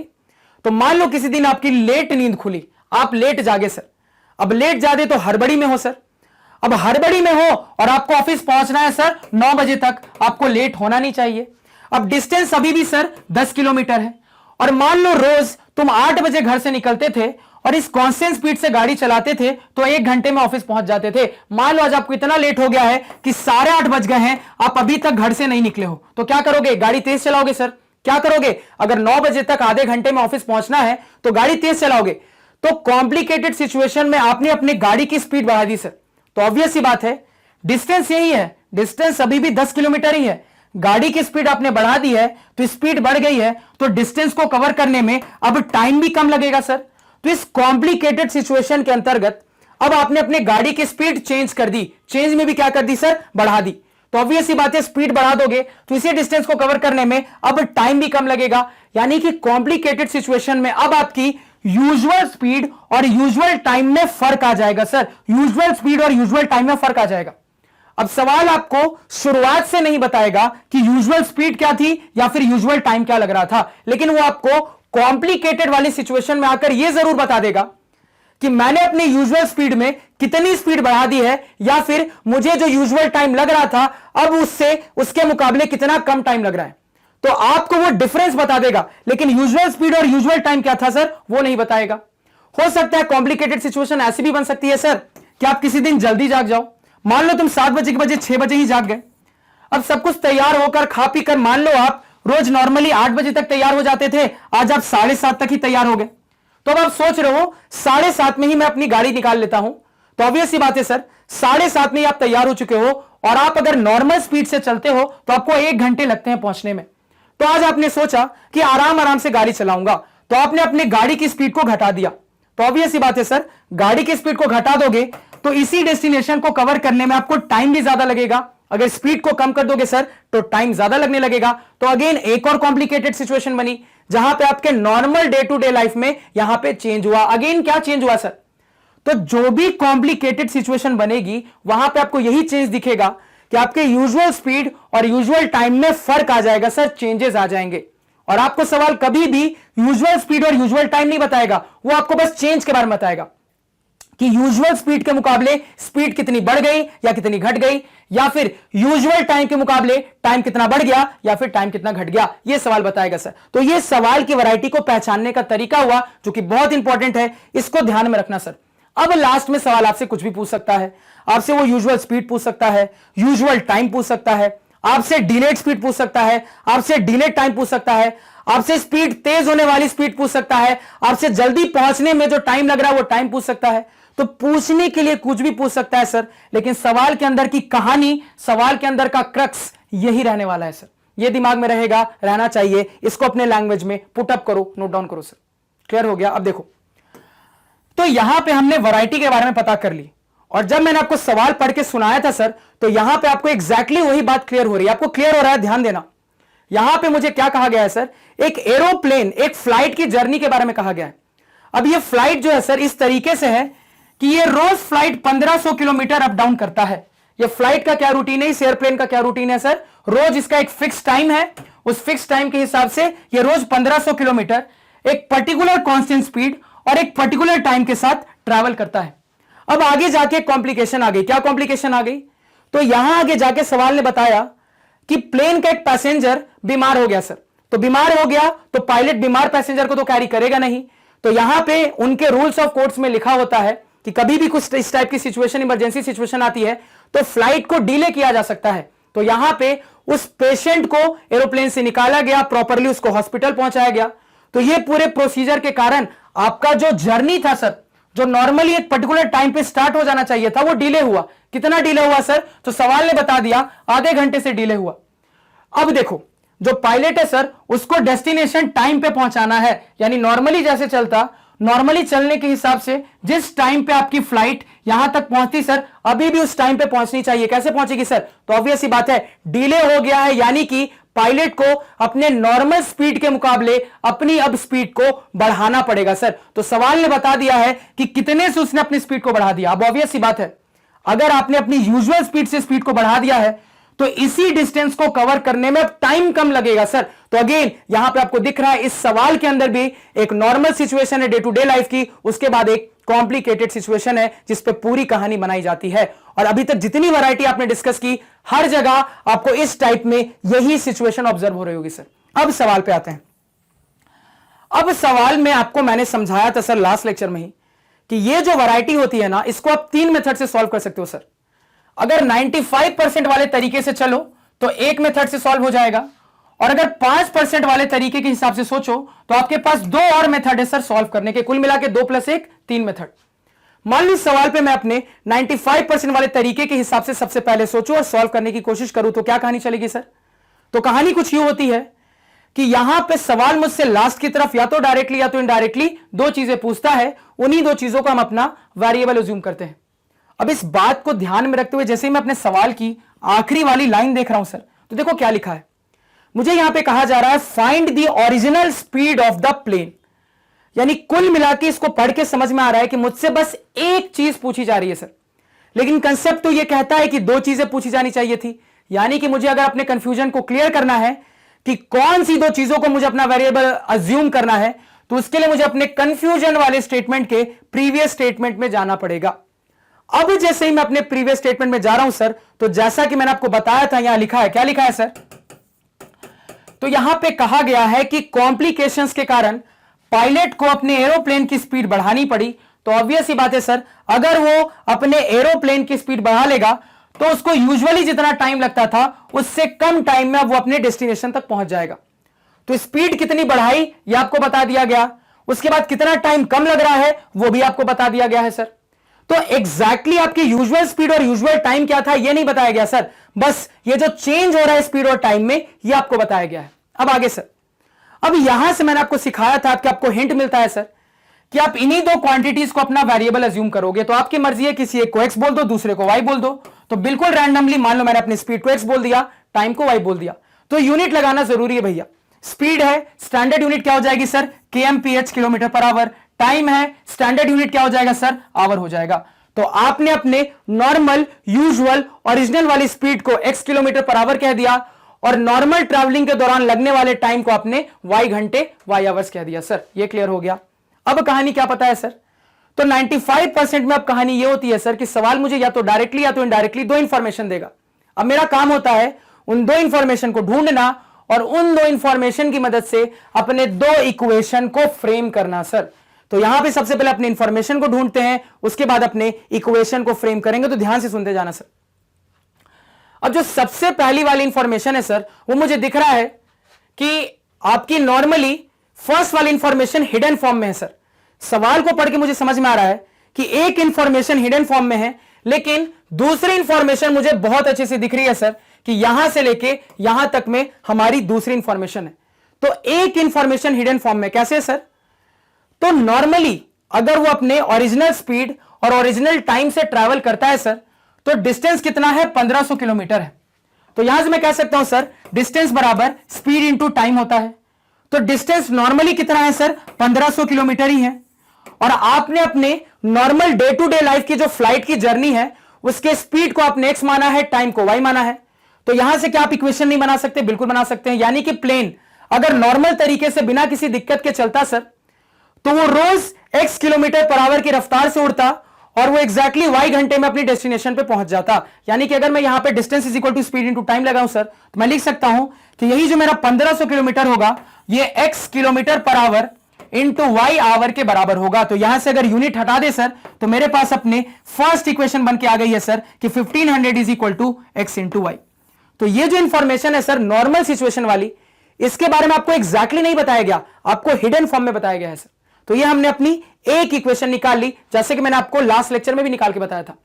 और इसी तरीके से अब दूसरे सिचुएशन में बात करते तो ध्यान से सुनना। अब यहां पे आई है कॉम्प्लिकेटेड सिचुएशन जहां पे चीजें चेंज्ड हैं। तो भैया हमारे एक पैसेंजर बीमार हो गया था, जिस वजह से फ्लाइट आधे घंटे से डिले हुई है, लेकिन आधे घंटे से डिले होने के बाद भी वो टाइम पे पहुंच रही है। आधे घंटे से डिले होने के बाद भी मेरी फ्लाइट टाइम पे पहुंच रही है। तो यहां पे भावनाओं को समझना कि आधे घंटे डिले होने के बाद भी अगर फ्लाइट टाइम पे पहुंच रही, इसका मतलब यह है सर कि वो नॉर्मली जितने टाइम पे पहुंच रही थी उससे आधा घंटा कम लगा रही है। यानी कि सर वो नॉर्मली जितने टाइम पे पहुंच रही थी अब उससे आधा घंटा कम लगा रही है। तो इसका नया वाला टाइम क्या है सर? तो पुराने टाइम में आधा घंटा कम कर दो, सब कुछ स्टैंडर्ड फॉर्म में रखना है। तो y माइनस 30 करोगे क्या? नहीं करोगे सर, y माइनस 1/2 करोगे, क्योंकि आप मिनट को आवर में चेंज करोगे तो 30 मिनट्स 1/2 आवर के बराबर होगा सर। और यहां पे अगेन आपको क्या बताया गया है सर? स्पीड के बारे में। तो पायलट ने अब इस कॉम्प्लिकेटेड सिचुएशन में अपनी स्पीड को बढ़ा दिया था। कितने से बढ़ा दिया था सर? तो आपको बताया गया है कि पायलट ने अपनी स्पीड को यहां पे 100 किलोमीटर पर आवर से बढ़ा दिया था। यानी पहले अगर वो x किलोमीटर पर आवर की स्पीड से उड़ान भरता था, तो अब इससे ये 100 किलोमीटर पर आवर ज्यादा तेज उड़ा रहा है प्लेन को। यानी कि अब इसकी स्पीड x प्लस 100 kmph है सर। अब देखो इस कॉम्प्लिकेटेड सिचुएशन में भी ये जो फ्लाइट है सर, ये फ्लाइट 1500 किलोमीटर ही ट्रैवल कर रही है सर। इस कॉम्प्लिकेटेड सिचुएशन में भी मेरी जो फ्लाइट है वो 1500 किलोमीटर ही ट्रैवल कर रही है। यानी अभी भी मैं लिख सकता हूं sir distance is equal to speed into time. तो डिस्टेंस अभी भी सर 1500 किलोमीटर ही है, लेकिन अब स्पीड और टाइम बदल गया है सर। क्या हो गया है? तो अब कॉम्प्लिकेटेड सिचुएशन के हिसाब से मेरी स्पीड है सर x प्लस 100 kmph और इनटू यहां पे मेरा टाइम लग रहा है सर y माइनस 1/2 आवर। ये क्लियर है क्या? इसमें किसी को कोई दिक्कत नहीं होनी चाहिए। यूनिट उड़ा दो, इक्वेशन आपके सामने आ जाएगी। इसको पहले इतना लिख लो। अब यहां पे अगर मैं सर यूनिट को गायब कर दूं, यहां पे अगर मैं सर यूनिट को गायब कर दूं, तो देखो मुझे क्या दिख रहा है।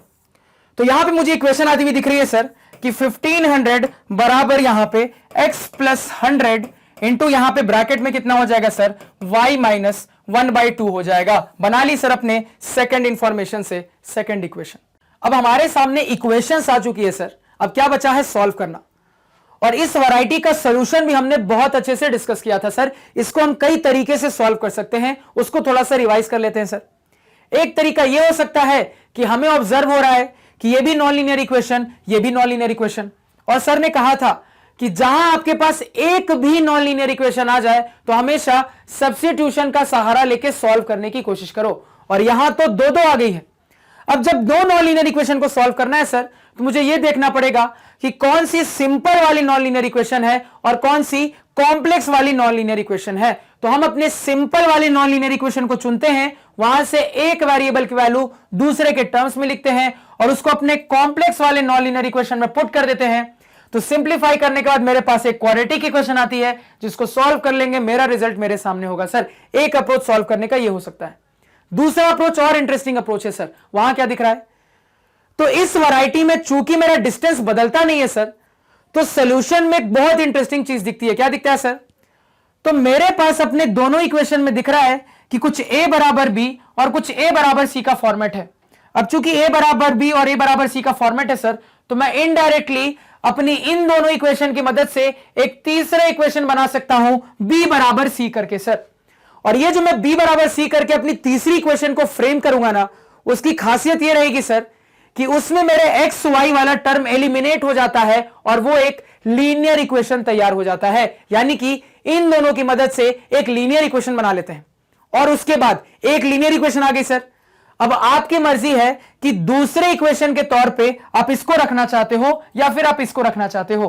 अब दूसरे इक्वेशन के तौर पे आप दोनों में से किसी एक को रख लो और उसके बाद जब सॉल्व कर दोगे तो भी आंसर आ जाएगा। तो कॉमन सेंस है सर कि जब दूसरे के तौर पे मैं इसमें और इसमें चॉइस कर सकता हूं तो मैं आसान वाली की चॉइस करूंगा। तो सर ये ज्यादा आसान है, तो एक तो दोनों की मदद से लीनियर आ गई है और दूसरे वाले के तौर पे इसके ले लूंगा, अगेन सॉल्व कर दूंगा, क्वाड्रेटिक आएगा, क्वाड्रेटिक को सिंप्लीफाई कर दूंगा, रिजल्ट हमारे सामने होगा सर। तो हमने इस वैरायटी के सॉल्यूशन के बारे में भी बिल्कुल डिटेल में बात की है। तो यहां पे अब मैं आपको पूरा सॉल्व करके नहीं दिखाऊंगा, आपका यहां पे होमवर्क रहेगा कि आपको सॉल्व करना है, दोनों तरीके से सॉल्व करके देखना है और देखना है कि जो आंसर आना चाहिए वो आ रहा है कि नहीं। तो मैंने क्या माना था, मैंने अपने इस पर्टिकुलर सिचुएशन में ओरिजिनल वाली स्पीड को x किलोमीटर पर आवर माना था और ओरिजिनल लगने वाले टाइम को y आवर माना था सर। तो इसको नोटिफाई कर लेना और इसको सॉल्व करके देख लेना। तो यहां पे सर मेरे 95% वाले मेथड की कहानी खत्म होती है। अब कहानी होती है सर शुरू 5% वाले मेथड की। तो 5% में बात करते हैं, फिर से मेरी बात ध्यान से सुनना सर। अगेन 5% का रूल आप जानते हो सर कि अगेन आपके पास दो इंफॉर्मेशन होती है, दो में से क्वाड्रेटिक तक ले जाती है और इस क्वाड्रेटिक के अंदर जिन टर्म्स का इस्तेमाल होता है उसको बताने के लिए मिली दूसरी वाली इंफॉर्मेशन मदद करती है सर। अब यहां पे देखो 5% के अंदर कैसे हम दो मेथड से सॉल्व कर सकते हैं सर। पहले मेथड में मैं ऐसा कर सकता हूं, ध्यान से सुनना सर, कि यहां पे मुझे बता दिया गया है कि दोनों ही सिचुएशन में जो टाइम लग रहा है वो टाइम का गैप कितना है सर, 30 मिनट का है। क्योंकि जब नॉर्मली चल रहा था तो मान लो t1 टाइम लग रहा था, अब प्लेन को फास्ट चलना पड़ रहा है तो अपने रिक्वायर्ड टाइम से आधे घंटे पहले पहुंच जा रहा है। यानी कि सर अब उसको t1 माइनस 30 मिनट्स यानी कि 1/2 आवर लग रहा है सर। तो क्या दिख रहा है कि यही मेरी सर दूसरी वाली टाइम है दूसरी जर्नी में। यानी कि दोनों के टाइम का गैप कितना है सर, दोनों के टाइम का गैप आधे घंटे का है। तो एक इक्वेशन 5% के अंदर ऐसी फ्रेम की जा सकती है सर कि ऑब्वियस सी बात है, ये जो मेरा नॉर्मल वाला है सर ये मेरा बड़ा वाला टाइम है और ये जो सर कॉम्प्लिकेटेड सिचुएशन का टाइम है ये स्पीड बढ़ा दी गई है यानी कि टाइम कम लग रहा है सर, यानी कि ये छोटा वाला टाइम है और दोनों टाइम का गैप कितना बताया गया है सर, आधे घंटे का है। तो मैं लिख सकता हूं सर कि अगर मैं अपने बड़े वाले टाइम में छोटे वाले टाइम को घटा दूंगा तो मेरा जो रिजल्ट होगा सर वो हाफ के बराबर होगा। या आप इसी चीज को ऐसे भी सोच सकते थे कि आपको कहा जा रहा है सर कि अब कॉम्प्लिकेटेड सिचुएशन में आपकी जो प्लेन है वो रिक्वायर्ड टाइम से आधे घंटे पहले पहुंच जा रही है। यानी कि अगर उसको शुरुआत में t1 टाइम लग रहा था तो अब वो t1 माइनस 1/2 टाइम में पहुंच जा रही है, t1 माइनस 1/2 आवर में पहुंच जा रही है। यानी कि ये जो t2 है सर ये इसके बराबर है। अगेन यहां से भी आप इस इक्वेशन पे पहुंच सकते हो। तो आप किसी भी तरीके से सोच लो अल्टीमेटली यहां पहुंच जाओगे। टाइम क्या होता है सर, टाइम होता है मेरा डिस्टेंस बाय स्पीड। अब दोनों के लिए डिस्टेंस तो सेम है, कितना है सर 1500 किलोमीटर। तो इसके लिए भी 1500 किलोमीटर, इसके लिए भी 1500 किलोमीटर। यूनिट नहीं लिख रहा हूं, समझ जाना, डिवाइडेड बाय। हां सर दोनों के लिए स्पीड अलग है। अब देखो स्पीड के बारे में आपको बताया गया है, क्या बताया गया है कि शुरुआत में वो नॉर्मल स्पीड से चल रहा था तो मान लो उस नॉर्मल स्पीड को मैं एक्स कह देता हूं। अब वो तेज चल रहा है, कितना तेज चल रहा है सर, तो 100 किलोमीटर पर आवर ज्यादा तेज चल रहा है नॉर्मल के मुकाबले। तो नॉर्मल एक्स था, अब उसकी स्पीड कितनी है सर, 100 किलोमीटर पर आवर ज्यादा है। यानी कि अब उसकी स्पीड x प्लस 100 है। तो दोनों के लिए हमने स्पीड भी लिख लिया और यही डिफरेंस सर 1/2 के बराबर है। तो बना ली सर हमने इक्वेशन। तो 5% वाले अप्रोच के हिसाब से भी आप यहां से सॉल्व करोगे तो आपके पास x के टर्म में क्वाड्रेटिक आएगा, सॉल्व कर लोगे x की वैल्यू निकल कर आ जाएगी। x आपने क्या माना है सर, तो यहां पे आपने अपने ओरिजिनल प्लेन की स्पीड को, आपने अपने ओरिजिनल प्लेन की स्पीड को सर x माना है। गलती से अगर ट्रेन बोल दिया होगा तो माइंड मत करना, प्लेन की कहानी चल रही है, फंडे को समझो। क्लियर हो गया सर। तो आपने अपने प्लेन के ओरिजिनल स्पीड को x माना है सर, ये क्लियर हो गया। अब इसी तरीके से अपने 5% में एक दूसरे मेथड से भी सोच सकते हो, कैसे सर। अब मान लो आप टाइम में वर्क नहीं करना चाहते, आप स्पीड में वर्क करना चाहते हो, वहां से भी कर सकते थे सर। कैसे, तो सर यहां पे अगेन मुझे बताया गया है कि मान लो नॉर्मल तरीके से जब प्लेन उड़ रहा है तो s1 स्पीड से वो ट्रैवल कर रहा है, लेकिन कॉम्प्लिकेटेड सिचुएशन में अब उसकी स्पीड ज्यादा है यानी कि s2 ज्यादा है सर। और दोनों स्पीड में गैप कितना है सवाल ने बता दिया। सवाल ने बता दिया सर कि अब वो पहले वाली स्पीड के मुकाबले 100 किलोमीटर पर आवर की ज्यादा तेज रफ्तार से अपने प्लेन को उड़ा रहा है। तो दोनों स्पीड के बीच का गैप कितना है सर, 100 किलोमीटर पर आवर का है। बड़ी वाली स्पीड कौन है सर, S2 है। छोटी वाली कौन है, S1 है। दोनों का गैप 100 किलोमीटर पर आवर। तो क्या मैं नहीं लिख सकता सर S2 माइनस S1 बराबर यहां पे 100 kmph? बिल्कुल लिख सकता हूं सर। यहां से भी आप इक्वेशन बना सकते हो। यहां से पसंद नहीं था तो एक और तरीके से सोच सकते थे। कैसे सर?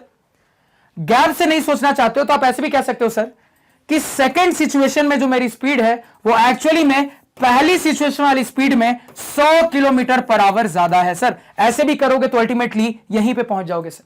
अब अगेन यहां पे भी वही कहानी दोहराओ। स्पीड क्या होता है sir, distance by time. Again दोनों ही सिचुएशन में डिस्टेंस तो उतनी ही है। कितनी है सर, तो डिस्टेंस आपकी है 1500 किलोमीटर। तो यहां पे भी 1500, यहां पे भी 1500 डिवाइडेड बाय टाइम का फर्क है सर दोनों में। अब देखो शुरुआत वाले नॉर्मल सिचुएशन की टाइम कहां है, यहां पे भैया गलती से उल्टा मत लिख देना। यहां पे सब सही सॉल्व करते स्टूडेंट को मैंने देखा है ध्यान नहीं देते कि कौन पहला वाला था कौन दूसरा वाला था, दोनों जगह उटपटांग टाइम डाल देते हैं। तो ध्यान रखना आपने पहली वाली सिचुएशन को सबस्क्रिप्ट 1 से रिप्रेजेंट किया है और दूसरी वाली कॉम्प्लिकेटेड सिचुएशन को सबस्क्रिप्ट 2 से रिप्रेजेंट किया है। तो नॉर्मल वाली सिचुएशन की टाइम यहां पे जाएगी। अब नॉर्मल वाली सिचुएशन की टाइम को अगर आप x कह दोगे सर तो कॉम्प्लिकेटेड वाली सिचुएशन में नॉर्मल के मुकाबले आधे घंटे कम लग रहे हैं सर। अगेन बना ली हमने अपनी इक्वेशन। अगेन यहां से सॉल्व कर लोगे तो आपके x की वैल्यू निकल जाएगी। और x क्या है सर, तो उस प्लेन को नॉर्मली ट्रैवल करने में जितना टाइम लग रहा है उसी को आपने x घंटे माना है। तो एक बार ये x निकाल लिया तो कुछ भी सवाल पूछेगा तो अगेन निकाल सकते हो सर। तो नोट डाउन कर लो। तो इसी वजह से यहां पे मैंने क्लियर कर दिया क्योंकि ये वैरायटी काफी इंपॉर्टेंट है। अब आते हैं सर फाइनली अपने नेक्स्ट सवाल पे। तो फिर से हर बात को ध्यान से सुनना। अब ये रहा सर हमारा नेक्स्ट सवाल। तो सबसे पहले अपने सवाल को पढ़ लेते हैं। क्या कह रहा है सर सवाल? सवाल यहां पे मुझे कह रहा है कि a motor boat whose speed in still water is 18 km per hour takes 1 hour more to go 24 km upstream than to return downstream to the same spot. Find the speed of the stream. तो सवाल को पढ़ के तुरंत समझ में आ रहा है सर कि ये मेरे टाइम डिस्टेंस एंड स्पीड वाली कैटेगरी में एक बोट प्रॉब्लम वाला सवाल है जिसका फंडा, जिसका कंसेप्ट मुझे बहुत अच्छे से क्लियर है। इस बोर्ड प्रॉब्लम के सारे कंसेप्ट को ऑलरेडी हम अपने लास्ट चैप्टर से सीख कर आ रहे हैं और अपने लास्ट लेक्चर में रिवाइज भी किया था जहां पे मैंने आपको बताया था कि जहां कोई बोर्ड प्रॉब्लम दिखता है सबसे पहले अपने 4 स्पीड से बनने वाले स्ट्रक्चर को क्रिएट करो। जैसे ही आपने अपने 4 स्पीड से बनने वाले अपने स्ट्रक्चर को, अपने स्केलेटन को क्रिएट कर लिया, उसके बाद आपका कोई भी वर्ड प्रॉब्लम हो चुटकियों में वो उड़ जाएगा, धुएं में उड़ जाएगा सर, बहुत आसानी से सॉल्व हो जाएगा। तो ये आपका होमवर्क क्वेश्चन रहेगा, सबसे सॉल्व होना चाहिए। नोट डाउन करो सर। नेक्स्ट सवाल देखते हैं और इस सवाल के साथ आपकी ये जो second time distance and speed वाली कैटेगरी है सर वो कंप्लीट हो जाएगी और हम अपने नेक्स्ट कैटेगरी यानी कि एज प्रॉब्लम में चले जाएंगे। तो सबसे पहले अपने सवाल को पढ़ लेते हैं सर क्या कह रहा है। सवाल है यहां पे क्या car moves a distance of 2592 kilometre with a uniform speed. The number of hours taken for the journey is 1/2 the number representing the speed in kilometre per hour. Find the time taken to cover the distance. अब देखो यहां पे सवाल पढ़ के क्या समझ में आ रहा है। तो मैंने आपको बार बार बताया सर जहां कोई वर्ड प्रॉब्लम दिखे सबसे पहले उस पर 95% वाली वैरायटी के हिसाब से ही सोचना। अब इस बात को ध्यान में रखते हुए जैसे ही मैंने सवाल को पढ़ा सर तो देखो सवाल आखिरी में मुझसे क्या पूछ रहा है। सवाल आखिरी में मुझसे कह रहा है sir find the time taken to cover the distance, यानी कि एक पर्टिकुलर डिस्टेंस को कवर करने में कितना टाइम लगेगा मुझे बताओ। तो कुल मिला के सवाल पढ़ के समझ में आ रहा है सर कि मुझसे एक चीज पूछी जा रही है, लेकिन 95% वैरायटी में तो हम ये जानते हैं सर कि डायरेक्टली या इनडायरेक्टली 2 चीजें पूछी जानी चाहिए थी, उन्हीं 2 को अपना वेरिएबल मानते हैं। यहां पे तो लास्ट में एक चीज ही दिख रही है सर, यानी कि अगर मुझे पता करना है कि एग्जैक्टली कौन सी 2 चीजों के बारे में बात हो रही है तो उसके लिए मुझे अपने कंफ्यूजन वाले स्टेटमेंट के प्रीवियस स्टेटमेंट पे जाना पड़ेगा। अब जैसे मैं अपने प्रीवियस स्टेटमेंट पे जा रहा हूं सर तो यहां पे जो लाइन लिखी है इस लाइन से मुझे समझ में आ रहा है सर कि मुझे स्पीड और टाइम के बीच में एक रिलेशन दिया है सर। मुझे स्पीड और टाइम की कोई एग्जैक्ट वैल्यू नहीं बताई, मुझे स्पीड और टाइम में एक रिलेशन दिया है सर। तो यहां से थोड़ा थोड़ा हिंट मिलता है सर कि जरूर इन्हीं 2 चीजों को हम अपना वेरिएबल एज्यूम करेंगे। अब इस बात को और कंफर्म करने के लिए इसके ऊपर वाली लाइन पे भी जाएंगे सर। अब जब यहां पे गए तो क्लियरली दिख रहा है कि सवाल ने तो आपको ट्रैवलिंग डिस्टेंस तो बता दिया, पहले से बता दिया कि आपकी जर्नी 2592 किलोमीटर की है। तो फॉर्मूला होता है distance is equal to speed into time, जहां पे आपको डिस्टेंस बता दिया गया है सर, तो मालूम क्या नहीं है, स्पीड और टाइम मालूम नहीं है, तो यहां सब कंफर्म होता है सर कि किसी एक को x मान लेंगे, दूसरे को y मान लेंगे। तो मान लो रैंडमली मैंने स्पीड को x मान लिया सर और टाइम को y मान लिया। क्लियर है? अब sir standard form of unit में हमेशा बात करेंगे, तो स्पीड के रखेंगे सर kmph, टाइम के रखेंगे सर आवर। ये क्लियर है सभी को? अब देखो, अब अगला काम क्या होता है सर, अब मुझे बहुत अच्छे से पता है कि सवाल मुझे या तो डायरेक्टली या तो इनडायरेक्टली दो इंफॉर्मेशन देता है, और उन दो इंफॉर्मेशन की मदद से हम अपने दो इक्वेशन को फ्रेम करते हैं सर, जिसको सॉल्व कर लेते हैं, आंसर हमारे सामने होता है। अब देखो यहां पे सर सवाल में हमारी जो दो इंफॉर्मेशन है उनमें से एक इंफॉर्मेशन तो क्लियरली दिख रही है, लेकिन दूसरी हिडन फॉर्म में है सर। अब ये जो पहली वाली इंफॉर्मेशन है सर, यहां से यहां तक ये हिडन फॉर्म में है, और यहां से यहां तक क्लियर दिखने वाली हमारी इंफॉर्मेशन है सर। सबसे पहले अपने क्लियर दिखने वाली इंफॉर्मेशन पे बात करते हैं। क्या कहा जा रहा है? मुझे कहा जा रहा है कि the number of hours taken for the journey is 1/2 the number representing the speed. अब बात को समझना, बड़ी इंटरेस्टिंग लाइन यहां पे लिखी है और इस चीज पे हम चर्चा करेंगे, तो ध्यान से सुनना। आपको कहा जा रहा है सर कि आपको अपनी जर्नी ट्रैवल करने में जितना टाइम लग रहा है, उस टाइम का जो नंबर है सर, वो जो टाइम लग रहा है वो टाइम घंटे में है, उस टाइम का जो नंबर है सर वो बराबर है किसके बराबर है? तो जर्नी आप जिस स्पीड से ट्रैवल कर रहे हो ना, उस स्पीड का जो नंबर है उस नंबर के आधा के बराबर है। अब ये बार बार नंबर करके क्यों बोला, तो फंडे को समझना सर। टाइम की यूनिट घंटा होती है, यानी कि आवर होती है, और स्पीड की यूनिट सर कुछ स्टैंडर्ड फॉर्म में किलोमीटर पर आवर होती है। अगर सवाल आपको यह बोल देगा कि आपको जो टाइम लग रहा है वो स्पीड का आधा है, तो यह बोलना गलत होगा। क्यों गलत होगा सर? टाइम कभी भी स्पीड का आधा हो ही नहीं सकता, दोनों का यूनिट अलग अलग है सर।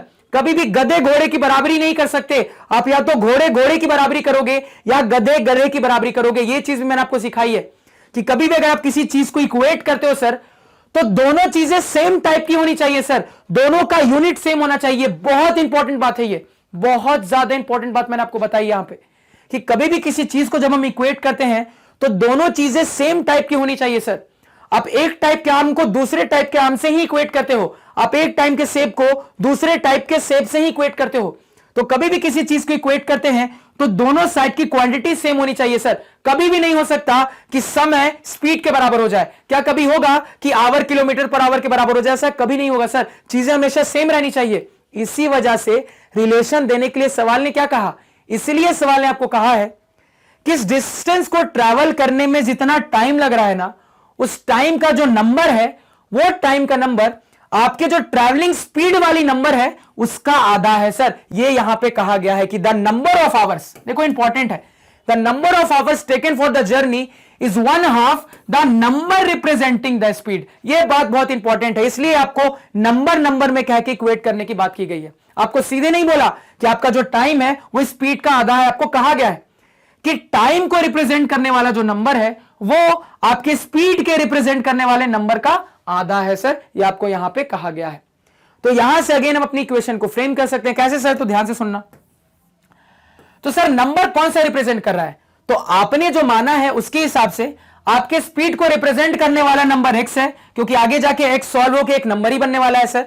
और आपके टाइम को रिप्रेजेंट करने वाला नंबर y है, क्योंकि आगे जाके ये सॉल्व होकर y ही बनने वाला। अब देखो, चूंकि नंबर कह दिया है ना, इसलिए यूनिट मत लिख देना गलती से। नंबर बोल दिया है, इसलिए जब इक्वेट कर रहे होगे तो यह मत लिख देना यहां पे सर कि y आवर बराबर यहां पे आप x/2 kmph, ये गलती से मत लिख देना। क्लियर कर दिया है, नंबर पे बात करनी है तो नंबर पे ही रहने देंगे सर। यानी कि y बराबर x/2 यहां से हमने निकाल ली अपने सेकंड इंफॉर्मेशन से अपनी सेकंड इक्वेशन। अब अपने ऊपर वाले हिडन फॉर्म ऑफ इंफॉर्मेशन से अपनी एक और इक्वेशन को निकालते हैं सर। अब यहां पे सिंपली मुझे कहा गया है सर कि मेरी जो कार है ना वो 2592 किलोमीटर चलती है एक यूनिफॉर्म स्पीड से, एक फिक्स स्पीड से। बस इतना कहा गया है कि मेरी कार इतना किलोमीटर चल रही है सर। तो आपके द्वारा कितना डिस्टेंस ट्रैवल किया गया है कार से? तो सर 2592 किलोमीटर ट्रैवल किया गया है। और डिस्टेंस क्या होता है सर? स्पीड इंटू टाइम होता है। तो क्या यहां से मैं नहीं लिख सकता speed into time is equal to 2592 sir? और आपने जो माना है उसके हिसाब से आपने अपनी ओरिजिनल स्पीड को x किलोमीटर पर आवर माना है सर, टाइम को y आवर माना है। तो अब यहां से लिख सकते हो सर, इसको मैं सब्स्टिट्यूट करूंगा तो x इंटू वाई बराबर यहां पे 2592। अब आ गई सर हमारी सेकंड इंफॉर्मेशन की मदद से सेकंड इक्वेशन। अब आपके पास दिख रहा है सर कि दो इक्वेशन आ गई है, इसको सॉल्व कर लोगे, आपका एक्स और वाई आपके सामने निकल कर आ जाएगा। ये क्लियर है? यहां तक समझ में कोई दिक्कत? तो एक बड़ा इंटरेस्टिंग लैंग्वेज का सवाल था, और इस लैंग्वेज के थ्रू जो मैंने आपको कंसेप्ट समझाया वो कंसेप्ट हमेशा याद रखना। आप कभी भी दो अलग अलग टाइप की चीजों को इक्वेट नहीं कर सकते। कभी भी अगर आप इक्वेट करते हो तो सेम टाइप की चीजों को ही इक्वेट करते हो। अगर आपको अलग अलग चीजों को इक्वेट करना है तो यूनिट हटा के नंबर के टर्म में बात करनी पड़ेगी, जैसा सवाल ने यहां पे किया। यहां तक कोई दिक्कत, कोई प्रॉब्लम, कोई परेशानी नहीं होनी चाहिए सर। अब देखो, अब दो इक्वेशन हमारे सामने है सर, क्या करेंगे? दोनों इक्वेशन को सॉल्व कर लेंगे। अब मुझे दिख रहा है सर यहां पे कि ये वाली एक नॉन लीनियर इक्वेशन है, जबकि ये वाली एक लीनियर इक्वेशन है।